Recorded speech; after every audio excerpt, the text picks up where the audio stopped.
Mais attention, on va parler un peu de ce qu'on appelle Eruv Tafshilin. Qu'est-ce que c'est Eruv Tafshilin? Quand une fête, elle tombe mercredi soir, jeudi, vendredi. Alors, c'est 2 jours de fête en diaspora, oui. Maintenant, qu'est-ce qui arrive maintenant? Quand la fête se termine le jeudi soir, ça veut dire vendredi soir, tu es déjà dans le Shabbat. Tu es le Shabbat. Maintenant, comment tu vas préparer la dafina pour le Shabbat? Ah, tu vas me dire, je vais la préparer vendredi matin. Tu n'as pas le droit. Tu n'as pas le droit. Pourquoi tu n'as pas le droit? Parce que un Yom Tov machin la chavero, quand il y a 2 jours du Yom Tov, on va dire mardi, mercredi. Le mardi matin ou le mardi après-midi, on n'a pas le droit de préparer un plat pour mardi soir ou mercredi matin. Parce que tu prépares d'un jour à un autre. Tu n'as pas le droit. Ok? Alors, quand tu as la fête, jeudi, vendredi, et vendredi soir c'est déjà Shabbat, quand tu vas préparer la dafina? Okay. 2 jours avant, mais ça va tourner. Frigidaire, mais le frigidaire, il y a le poulet, la viande, les zétunes, il y a tellement de choses dans le frigidaire. Qu'est-ce qu'on... Alors, Chachamim, ils sont... Et encore, il se peut aussi que des fois la fête tombe le vendredi. Voilà, Shavuot. Okay? En Israël, Shavuot va être quand? Vendredi. Et vendredi, il rentre dans le Shabbat. Ou même ici, vendredi, samedi. Mais comment vendredi, qui est la fête, première fête, comment tu vas préparer la dafina pour la deuxième fête, Shabbat? Donc, Chachamim, ils sont venus, ils nous instaurent ce qu'on appelle Eruv Tafshilin. Mazé Eruv, les arev, de mélanger. Eruv, c'est mélange. Mélange de plats. Eruv Tafshilin, le mélange de plats. Qui veut dire, je n'ai pas le droit de préparer d'un jour pour l'autre.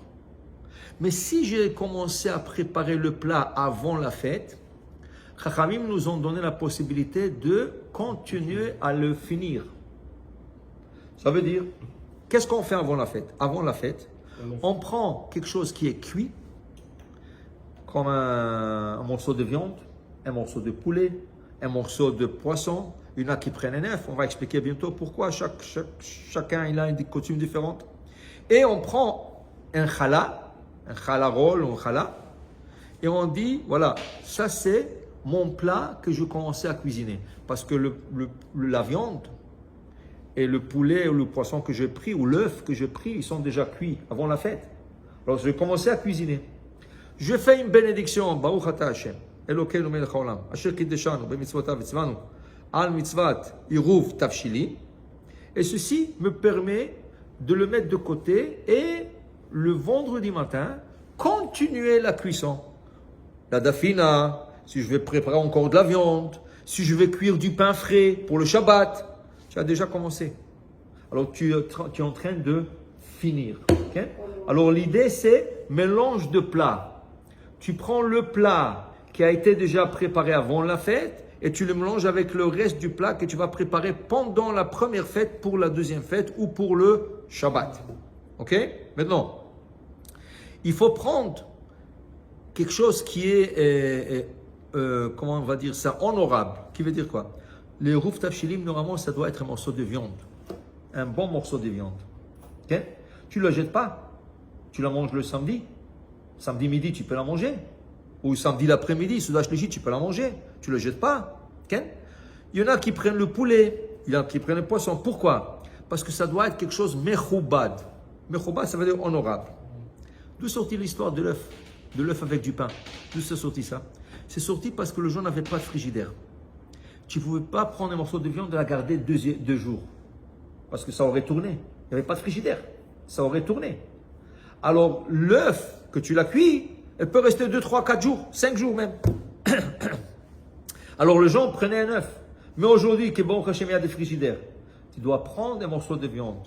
Alors, un petit morceau de viande, un morceau de poulet, ou morceau de poisson. Tu prends la miche de pain, tu le mets ensemble, et tu fais la bracha, maintenant tu le gardes au frigidaire, comme on a dit, pour le samedi, la challah que tu as fait déjà une mitzvah et rouv tafshilin, tu vas faire le motzi là-dessus. le samedi matin ou le samedi après-midi. Tu fais le moti. Tu vas manger le morceau de pain, de viande, ou le morceau de poisson, ça dépend qu'est-ce que tu as préparé, ou même l'œuf. Hein? Voilà. Si tu as oublié, il y a toujours une fois possibilité de compter sur le hérouf du rabbin. Le rabbin, qu'est-ce qu'il fait? Le rabbin il fait le hérouf. Et le rabbin dit, j'associe dans ce hérouf tous ceux qui ont oublié de faire le hérouf tafshili. Maintenant, la Gemara dit, tu peux le faire une fois. Mais pas à chaque fête, tu vas dire, le rabbin il va le faire. Mais de toute façon, le rabbin il le fait. Le rabbin, c'est le rabbin. Là, ça s'appelle Poshéa. Poshéa, ça veut dire, tu es en train de faire exprès de compter ça. Non, le rabbin, il te sort dans le cas de force majeure. Mais tu ne veux pas tout, tu veux pas faire la mitzvah. C'est une mitzvah rabbinique. Tu ne veux pas la faire toi. Fais-la. Okay? Alors, si tu as oublié, tu peux compter sur le rabbin. Mais a priori, tu devrais. Comme un hérouf ici. Oui, mais le hérouf, ça n'a rien à voir. Le hérouf de la ville. Oui, bien sûr qu'il y a. Le hérouf de la ville, ça existe toujours. Mais ça n'a rien à voir. Là, c'est il y a plusieurs héroufs. Il y a hérouf de la ville. Le hérouf, on appelle le hérouf. Il y a le hérouf Chatzerot. Qu'est-ce que c'est hérouf Chatzerot? Hérouf Chatzerot, ça veut dire, tu as une duplex. Duplex, ça veut dire une maison avec deux maisons collées. Tu habites dans une maison, ton fils habite dans l'autre. Ou ton meilleur ami habite dans l'autre. Ou un voisin habite dans l'autre. Samedi matin, tu dis à ta femme, ok, on met le chalot, on va faire motzi. Quoi? Tu n'as pas acheté le chalot, toi? Moi? Mais c'est toi qui achètes. Mais je t'ai appelé, je te dis de... Oh, j'ai oublié. Ils n'ont pas de chalot. Alors tu tapes chez le voisin, et Haïm, j'ai besoin, est-ce que tu as 2 chalots à me prêter jusqu'à... Ouais, bien sûr, ma femme, elle a fait bli'ainara sans halot. Elle peut nourrir toute l'armée d'Israël, elle peut nourrir. Comme une femme marocaine. Il faut pas aider halot le Shabbat. Il faut aider halot pour toute l'année. Okay? Alors, le Haïm, il dit, viens, Baruch Haba, viens. Il veut le prendre. Maintenant, le problème, il ne peut pas le sortir. Pourquoi il ne peut pas le sortir? Tu n'as pas le droit de sortir d'un domaine à un autre, d'une maison à une autre. Pour pouvoir sortir les halot de la maison du voisin collé à toi, c'est pas que tu descends dans la rue. Vous êtes tous les deux sur le même niveau. Tu n'as pas le droit. On a besoin de faire un hérouf qui s'appelle hérouf Hatzerot. Hérouf Hatzerot, le rabbin, celui qui va faire le hérouf, n'importe qui peut le faire, il prend une boîte de matzah, une boîte de thon, il fait la bracha à Shekel Deshan Mitzvotav dans le mitzvah hérouf Hatzerot, et là, tous les deux, vous devenez associés dans les deux maisons. Okay? Et on prend ça, on le garde dans un placard. Et pendant toute l'année, tu peux transporter de la maison de Rouven à Shimon et Shimon à Rouven. Mais même s'il y a le hérouf de la ville, pour transporter dans la ville, ça ne te permet pas de transporter d'une maison à une autre. Ça te permet de transporter que dans les rues, mais pas dans les maisons. Alors tu as besoin de 2 héroufs. Hérouf de la ville, plus hérouf Hatzerot. Tu n'as pas le droit d'en manger chez un ami pour Shabbat. Non. Mais si tu as fait hérouf Hatzerot, tu auras le droit de le faire. Alors normalement, ceux qui font le hérouf de la ville avec le fil, ou avec le mur, okay, ils vont aussi faire le hérouf Hatzerot, parce que ce n'est pas suffisant le fil. Ça sert rien que pour transporter dans la rue, de la rue à la maison, de la maison à la rue. Mais ce n'est pas suffisant de transporter d'une maison à une autre. Ce 2 domaines différents qui appartiennent à 2 personnes différentes, on n'a pas le droit. La rue n'appartient à personne. C'est Rishut Arabim. Alors, c'est 2 héroufs différents. Qu'est-ce que tu dis? Parce que le vendredi soir, en général, on va manger chez ma belle-mère. Ok, Chazak. La plupart du temps, on prend le manger avant Shabbat. Avant Shabbat, c'est bon. Mais si on doit partir après Shabbat, on peut? Qu'est-ce que c'est après Shabbat? Ah, avec le manger? Oui. C'est ça le problème. Alors, tu as besoin hérouf Hatzerot. Mais comme je dis, le rabbin qui font le hérouf de la ville, normalement, ils assurent aussi de faire le hérouf Hatzerot, pour que les gens pourront se transporter d'une cour à une autre. Par exemple, tu as comme le voisinage ici. Il y a quoi? Il y a 50 maisons ici dans la cour. Et cette cour est entourée d'une muraille. Excellent! De la maison, tu peux sortir dans la petite ruelle. Mais tu n'as pas le droit de sortir d'une maison à une autre. Okay? Alors dans ce cas, le hérouf Hatzerot permettra que Rouven, il peut transporter le chalot, le manger, à la maison de Shimon. Et Shimon à la maison de Lévi, et Lévi à la maison de Issachar. Alors on peut le faire, pardon. Tu n'as pas besoin de le faire, le rabbin l'a déjà fait.